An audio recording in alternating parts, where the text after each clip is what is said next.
บ่ได้เป็นไงอ๋อยังบ่ทันอาบน้ำคือบ่สบายเนาะอากาศร้อนเด้ อันนี้คือสาวมึกทุกคนเลยหลังจากไปเบิ่งวิถีชีวิตสาวลาวเขาเจะดำรงชีวิตที่ตักน้ำบรรยากาศยามมื้อแลงนี่พี่น้องมาเยี่ยมมายามน้อง FC คิดฮอดหลายเลยพี่น้องบ่าวตาเอ้ยฝากไปเยี่ยมไปยามสาวมึกนี่เด้อสาวมึกกลับแล้วแต่คำม่วนเพิ่นว่าตอนนั้นว่าสิเอาผู้บ่าวทางคำม่วนสุดท้ายคิดฮอดน้ำสางบ้านเฮาเพิ่นก็เลยกลับเด้อทุกคน แน่นใช่ป่ะ แม่น สบายดีเด้อละเด้อ เลยสบายดี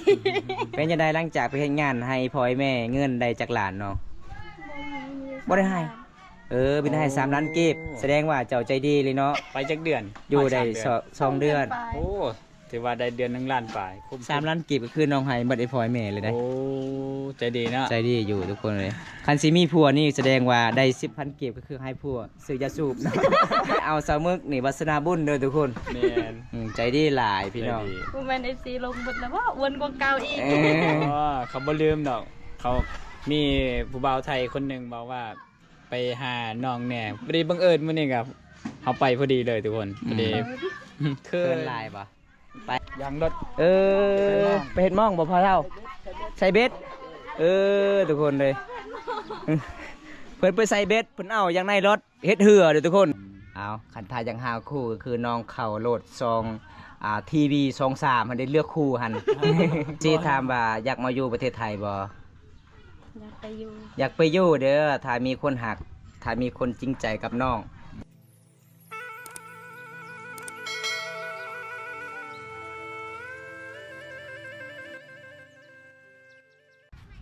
สบายดี นี่ทุกคน บ่สบาย บ่สบายปานใด อืม เป็นหยังบ่สบาย บ่ได้เป็นไง อ๋อยังบ่ทันอาบน้ำคือบ่สบายเนาะอากาศร้อนเด้ อันนี้คือสาวมึกทุกคนเลยหลังจากไปเบิ่งวิถีชีวิตสาวลาวเขาเจะดำรงชีวิตที่ตักน้ำบรรยากาศยามมื้อแลงนี่พี่น้องมาเยี่ยมมายามน้อง FC คิดฮอดหลายเลยพี่น้องบ่าวตาเอ้ยฝากไปเยี่ยมไปยามสาวมึกนี่เด้อสาวมึกกลับแล้วแต่คำม่วนเพิ่นว่าตอนนั้นว่าสิเอาผู้บ่าวทางคำม่วนสุดท้ายคิดฮอดน้ำสางบ้านเฮาเพิ่นก็เลยกลับเด้อทุกคน แน่นใช่ป่ะ แม่น สบายดีเด้อละเด้อ เลยสบายดี เป็นจังได๋หลังจากไปเฮ็ดงานให้พ่อให้แม่เงินได้จากหลานเนาะ บ่ได้ให้ บินให้3 ล้านกีบแสดงว่าเจ้าใจดีเลยเนาะ ไปจักเดือน อยู่ได้สองเดือน โอ้ถือว่าได้เดือน1 ล้านปลายคุ้ม 3 ล้านกีบก็คือน้องให้เบิดไอ้พ่อไอ้แม่เลยนะ โอ้ใจดีเนาะ ใจดีอยู่ทุกคนเลยคันสิมีผัวนี่แสดงว่าได้ 10,000 กีบก็คือให้ผัวซื้อยาสูบเนาะ สาวมึกนี่วัสนาบุญเด้อทุกคน แม่น ใจดีหลายพี่น้อง ใจดี บ่แม่น FC ลงหมดแล้วว่าอ้วนกว่าเก่าอีก อ๋อเขาบ่ลืมดอกเขามีผู้บ่าวไทยคนหนึงบอกว่าไปหาน้องแหน่พอดีบังเอิญมื้อนี้ครับเขาไปพอดีเลยทุกคนพอดี ใส่ไปซื้อให้น้องเป๊ปซี่ซะน้องสิเขินหลาย ฮ้อนหลายบ่ แม่น อ๋อเขาขายใส่เป๊ปซี่เนาะ อยู่ห้าง เจ้าคือบ่ได้ขายเป๊ปซี่ บ่มี เราขาย บ่มีเงินจักซื้อบ่มีทุนเนาะ แม่น โอ้ทุกคนเลยไปพาไอ้ไปซื้อไป ไปเนาะ ย่างไปบ่ โดย เฮา ขณะขี่รถไอ้ายก็บินหัว ไปรักแม่ก็ได้เนาะ โดยไปเอาทุกคนเอาแล้วอีหยังนี่ก็คือมันไปแต่พูนมันไปตักน้ำบัดมาฮอดพีกฮอดบ้านคือกัน แสดงว่า แสดงว่ามันย่างไหวอยู่ได้เนาะไหวอยู่เนาะเจ้าเนาะสาว ทางลัด ทางลัดเนาะ แม่น เอาทุกคนเลยน้องจะกินเป๊ปซี่บริการยามแรงๆเด้อทุกคน อากาศค่อนข้าง อากาศร้อนหลายพี่น้อง นี่ก็จะเป็นบรรยากาศบ้านสมุทรเลยทุกคนเนี่ยบ้านแบบดังเดิมดัง เคิ เดิ น ม บ่ได้เขาก็ เคินอยู่บ่ เวลาน้องมาแต่แขวงขมวนทาย่างกระต่างเลยทุกคนเลยเป็นทาขมวนเบิด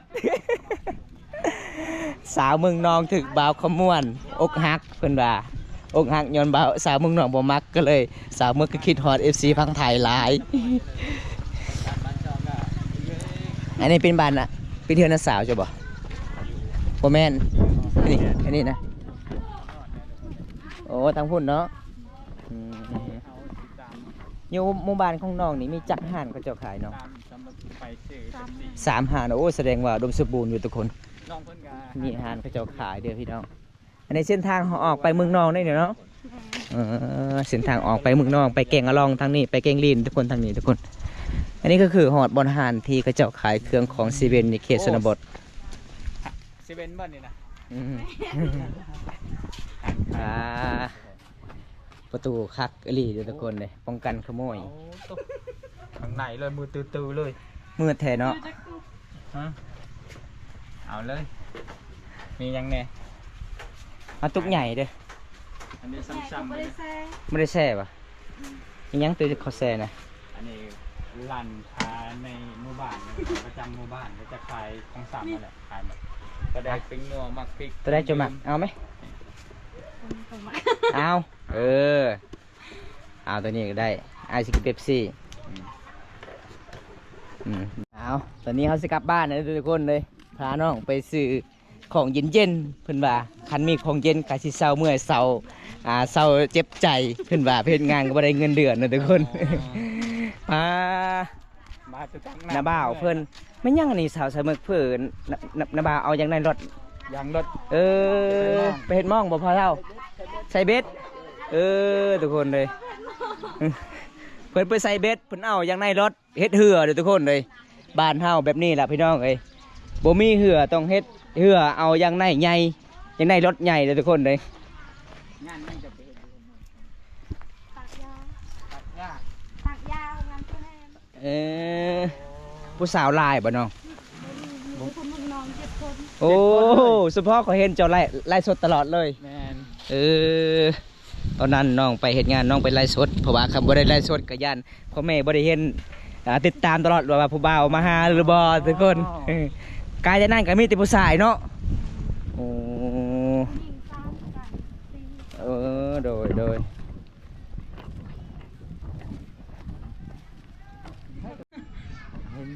เป็นยังไงบาดนี้ได้กินของเย็นๆเป็นยังไงเศร้าฮ้อนเลยบ่เศร้าฮ้อนเลยเนาะเพิ่นว่าอายเอ้ยค่อยมาเมื่อนี้อายมาเมื่อนี้โดนแล้วบ่ได้เห็นหน้ากันค่อยก็เลยเขินๆนิดนึงเพิ่นว่าเขิน FC คิดฮอดหลาย อันนี้เป็นสาวหมึกทุกคนพาน้องไป ไปใช้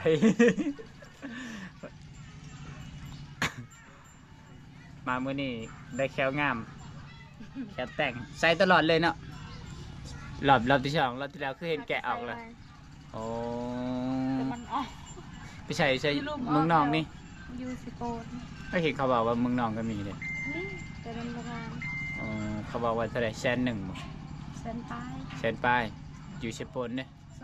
2 200,000โอ้ก็คือหับประกันเลยหับประกันให้บ่ กิ่งหน่อยจะขับรถไปเองเนาะโอ้สุดยอดคอยนี้ขับรถมาพี่กับแดดประแหงนะไปเจ้าคนเดี๋ยวไปเห็นงานในบ้านเดี๋ยว7 คนเลย อยู่นำกันหมดเลยมีแต่ผู้หญิง ยิงซ้ อ๋อผู้ชายเนี่ย ำสาย4 4 คน มีแต่วัยรุ่นหมด มี อ๋อก็คือในต้ม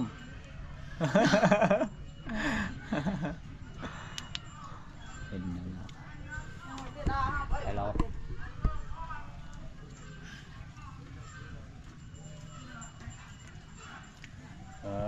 เกิดอีกแล้ว บ่ทราบมื้ออื่นก็คือหมู่บ้านของน้องมีงานดองบ่ แมน โอ้ข้อยได้ยินข่าวๆเขาเจ้าเว้าว่าทางงานดองอันนี้ก็คือเป็นงานดองแปลกเลยทางไอ้แม่แล้วก็ลูกสาวเอาผัวก็คือเขาเจ้าเฮ็ดดองน้ำกันได้บ่บ้านเฮา ได้ ได้บ่เป็นงานดองผู้ใดเนาะ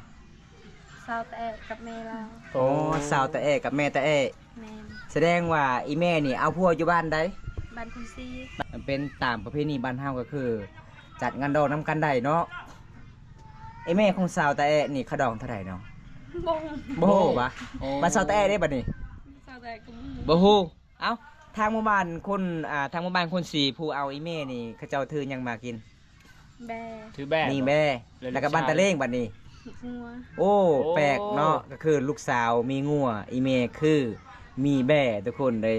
แสดงว่าก็คืออยู่นํกันได้เนาะ ได้ ถ้าสมมุติว่าบ้านคนสีมาก่อนแสดงว่าบ้านพวกนั้นก็คือเขาก่อน แมน บ้านตะเลงมาก่อนก็คือบ้านตะเลง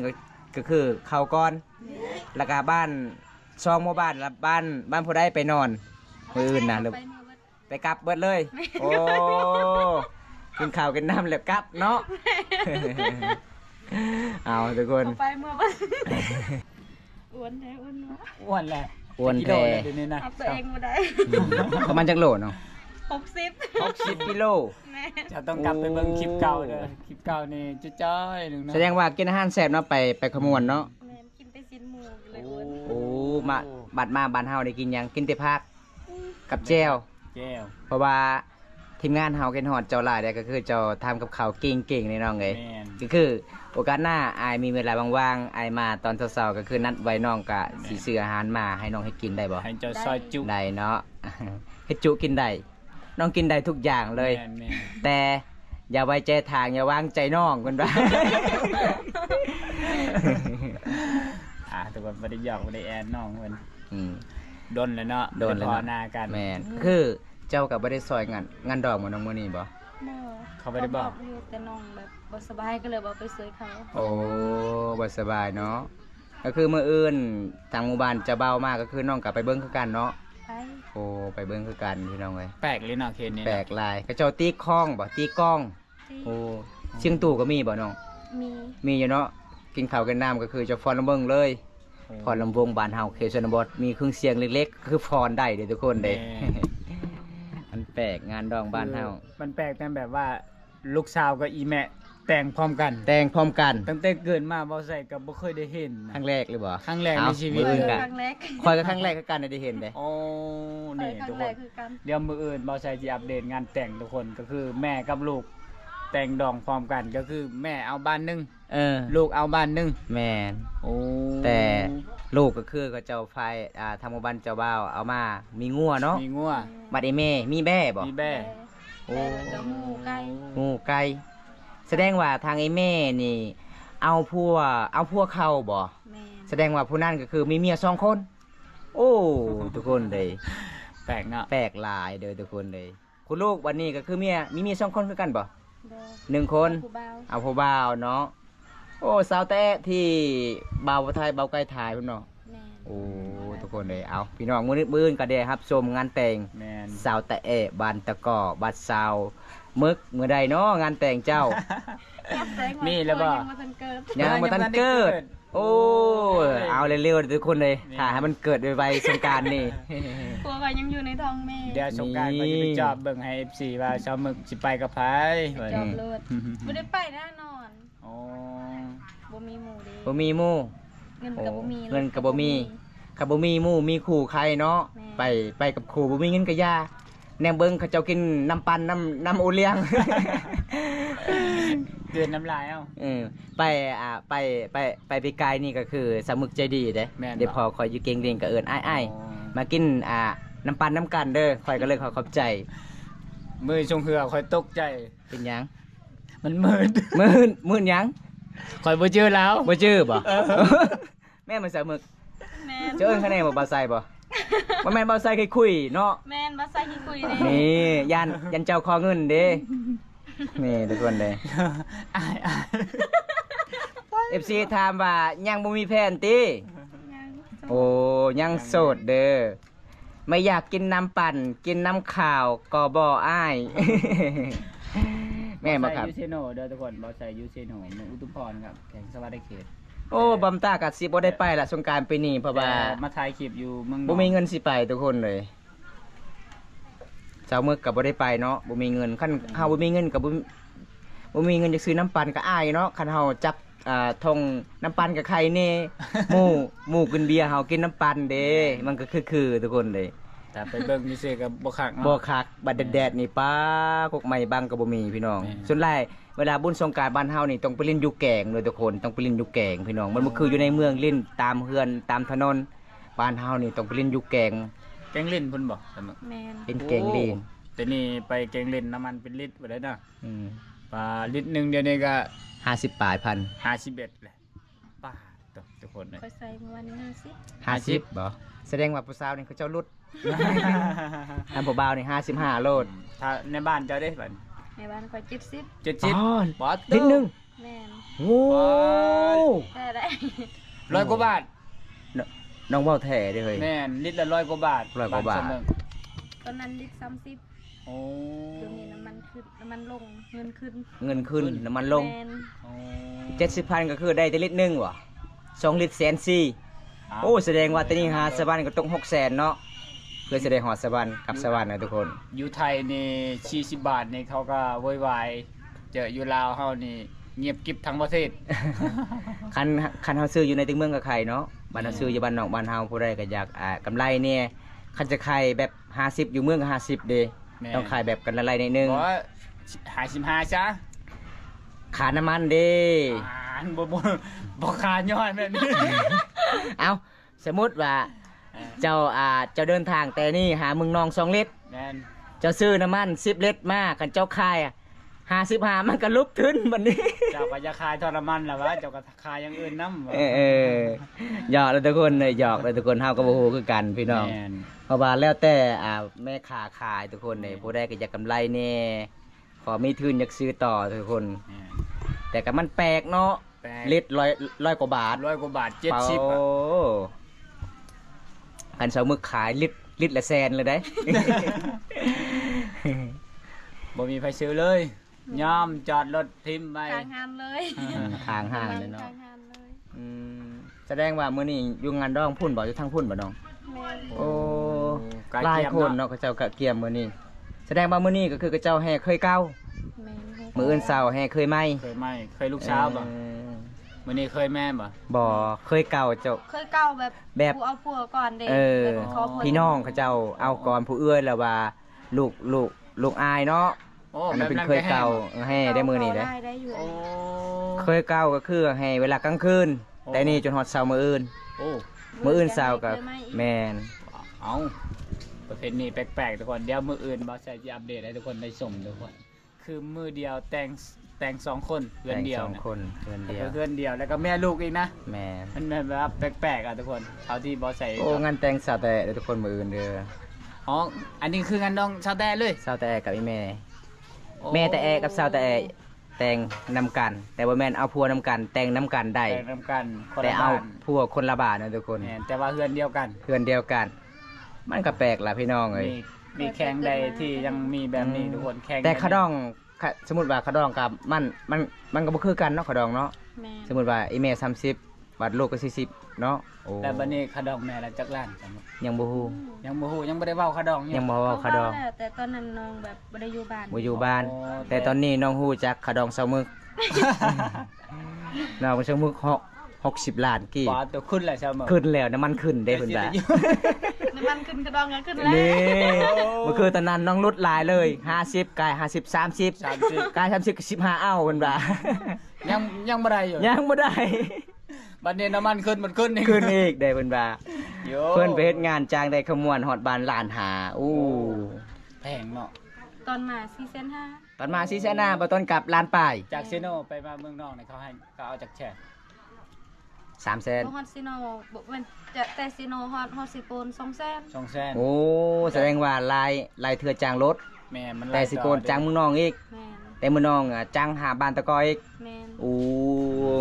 ทุกคน ตอน เลย น้องเมืองหันรถเมืองนองหักก็มา แต่เมืองนองเลยก็ไปสวรรค์เลย โอ้โดย แต่ก่อนวางงานไปปีกายเนี่ยไปเวียงในจากซิโนไปเวียง500,000 เตนี่ล้าน น่าจะหลานแล้วมั้ง ล้านแน่นอน ฟ้าทุกคนเลย ตะกี้คือบำตาไปสวรรค์แต่เมืองนองหาสวรรค์50,000กีบ แม่นแต่บ้านบ่ใช่ไปหาชาวบ้านนี่20,000เดี๋ยวนี้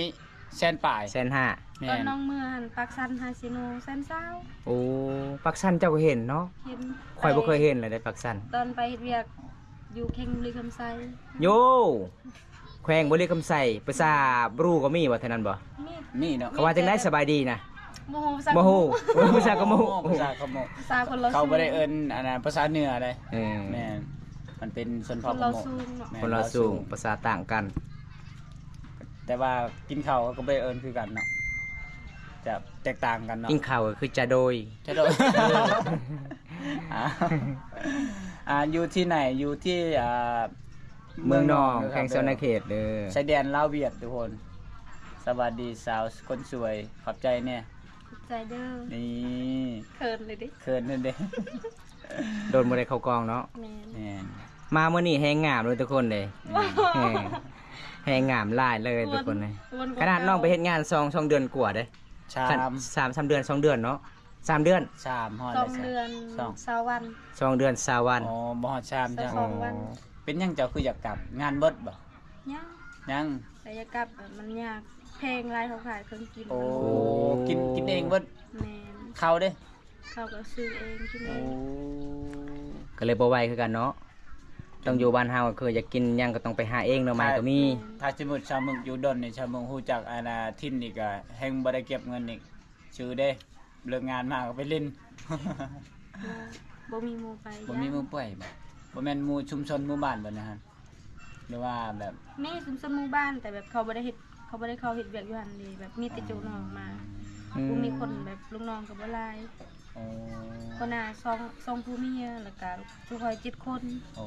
เบิด หมดเท่านั้น แล้วก็หมู่ของน้องไปจักคน เจ็ด 6 คน ผู้หญิงบ่ ผู้หญิงจักคน ผู้หญิง2 3กับค่อย โอ้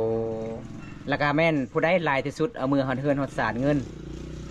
บ่มีไผ บ่มีไผเลย แม่น หลายที่สุดก็คือผู้เดียวเจ้า3 ล้าน เมื่อ ผู้ใดหลายที่สุด หมู่คอยแบบเรามาก่อนอีกเด้ โอ้ ทรายหั่น โดย เขาได้คนละ10 ล้าน โย 10 ล้านเนาะ 10 ล้านเขามาก่อนเนาะก็แสดงว่าก็คือน้องฮู้จักเวียกเฮ็ดก็คือทางผู้ชายไปก่อน แม่ ก็เลยติดต่อน้อง โอ้ โอ้ทุกคนเลยทำแบบนี้เลยทุกคน ข่อยก็ว่าอยู่เอ้าอยู่ๆชาวเมืองก็ไปเฮ็ดเวียกอยู่อาณาคำ แปลกหลายเนาะ FC ก็หลายๆคนถามได้ แม่นปกติชาวเมืองจะบ่ค่อยให้ไปหันเสยโปน เห็นสมุกเขียนว่าเจอกันอยู่ขมวน นั่นแหละข่อยตก เอา ใจ ไปแล้วบัดนี้ทุกคนเลย เอ้าว่า ไปฮอด3มือกลับมาอีก นึกว่าไปเฮ็ดเวียกน้ำญาติแต่ยังน้องก็ไปเฮ็ดเวียกนำตอนนี้มีหมู่อยู่ในหันเขาไปก่อนจักเดือนแล้ว 4-5 เดือนนะ สิเดียว สีเดียวอ่ะ 2 เดือน 2 เดือน 2 เดือนเขาไปก่อนเจ้า แม่น โอ้พอดีเจ้าอยู่นำกับสุเจ้า2 เดือน2 เดือนปลายโอ้ก็เลยได้เงิน10 ล้านกีบ ยิ้มงามแม่นครับ ยิ้มสวยมาก แองเกิดนี่ ยิ้มสวยครับ น้องน่าเริงแล้วก็น่ารักถ้าใครอยากจะมาเล่นก็มาได้เป็นบรรยากาศบ้านๆชนเผ่า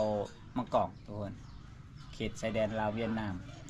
สาวๆน่ารักใจดีด้วยนะทำกับข้าวกินแล้วก็ สาว ข เมื่อ ยัน อายเขาถามหน่อยเด้เมื่อนี้น้องเว้าแท้บ่ว่าโสดแท้ สุดแท้ เอลี่บ่ อีหลี คันท่าอายเห็นของมันเจ้าเฮ็ดหยังบัดนี้ ฮะ อ่า แล้วแม่นผู้ใดมันเจ้าอยู่ในแขนเจ้าน่ะมือเจ้านี่แว่นนี่ ซื้อเอง ซื้อเองโอ้ซื้อเองมันเองเลย แม่น โอ้ทุกคนเลยเอาออมตาสังเกตแล้วเบิ่งก็เห็นแว่นคนมันแต่น้องว่าบ่แม่นผู้บ่าวมันข่อยมันเองเด้อ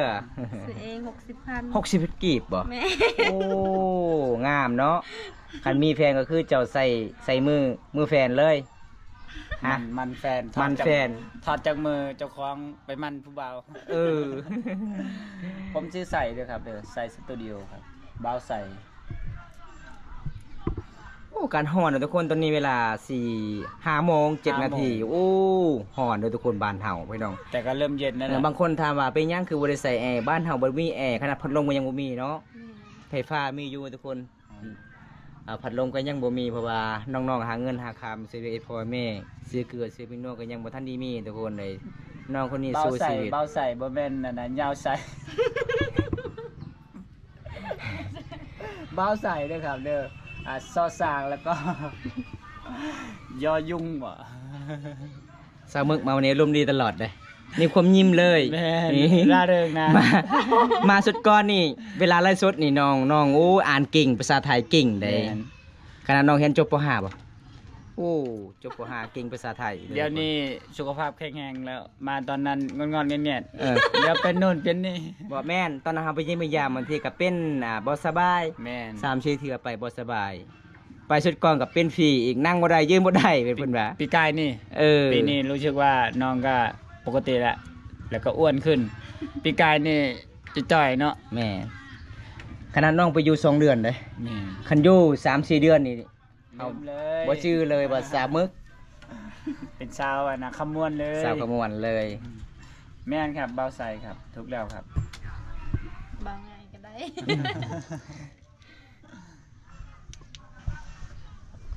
เอาคันทายอย่างหาคู่ก็คือน้องเข้าโหลดซองทีวี23หันได้เลือกคู่หัน รายการเลือกคู่เนาะ กับ2วัน31เด้ แม่นบอก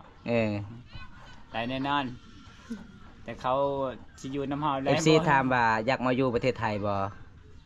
ยากไปอยู่ อยากไปอยู่เด้อถ้ามีคนหักถ้ามีคนจริงใจกับน้องตอนนี้บ่มีไผจับจองน้องว่าหลังจากนั้นก็อยากไปเฮ็ดงานอยู่นครหลวงเวียงจันทน์ต่อ ถ้าบ่มีไผจองคิวไว้ อยู่บ้านก็บ่มีไผมักเอ้าเพิ่นว่าอกหักแล้วตอนนี้ เพราะว่ามื้ออื่นก็คือ มีงานดองเด้อทุกคนในหมู่บ้านของน้องสาวแต่ก็เอาผัวสาวเลี้ยงก็เอาผัว โอ้ สาวเลี้ยงนี่เขาดอง15ล้านเนาะแปลกหลายเลยทุกคนเลย ลองถึกเนาะ อืม ชวนชาวยังอีก สาวแต่ข่อยก็บ่ฮู้กั ชาวน แต่ก็ชาวแต่รัฐบอกตะกี้นี่เด้แม่นบ่ บ่แม่น 30 ล้านบ่ผู้ใด30 ล้านนะชาวแต่นั่นแหละ15ล้านนะ 30ล้านสาว สายยอด สาวยอด อ๋อชวนชาวมึกนี่ เศร้ายอดยันอยู่บ้านไหน บ้านเจ้า พ่อแม่ชา เศร้า ยัง ยอดนั่นบ่ ชาวยอด โอ้ย เอาว่าชาวยอด สาวยอดตลอด เศร้ายอดเนาะ 15ล้าน เราเว้าคาดอง กระดอง เนาะ 30 ดอง สาวเลี้ยง15ล้านบัดนี้สาวเลี้ยงเสียใจสาวเลี้ยงเอาผัวแล้วบัดนี้ ลบไปได้เอาก่อนเนาะนี่แหละทุกคนนะมาเยี่ยมมายามน้องๆกับบ้วนนี่สิแหละบรรยากาศบ้าน เอาทุกคนตอนนี้มาเลยมาแอนมาถามข่าวๆเรื่องราวสาวมึกคนงาม ตอนนี้เวลา6 โมงแรงทุกคนน้องกสิพาเฮาไปอาบน้ำอาบในเพราะว่ามื้ออื่นน้องกสิเกี่ยม ๆ งานดองไปเบิ่งประเพณีงานดองแบบ2คนแต่งน้ำกันได้แต่เอาคนละบาทบ่แม่นเอาผัวน้ำกันได้ทุกคนแต่งน้ำกันได้ทุกคน แต่ว่าแม่ ทั้ง กับ แม่และลูก แม่ เอาผัวกันเลยก็เจ้าก็จัดเป็นงานแต่งงานดองมื้ออื่นก็สิจัดให้ตามคำขอ FC ได้รับชมบำตาครั้งแรกได้รับชมแบบประเพณีมันแปลกหลายทุกคน แม่นบ่ใช่ก็แปลกคือกัน แม่นตอนนี้เฮาก็สิไปอาบน้ำน้องเสมอเนาะยามมื้อแรกบ๊ายบาย FC ด้วยน้อง บ๊ายบา บ๊าย ยบายไปกันเด้อจ้า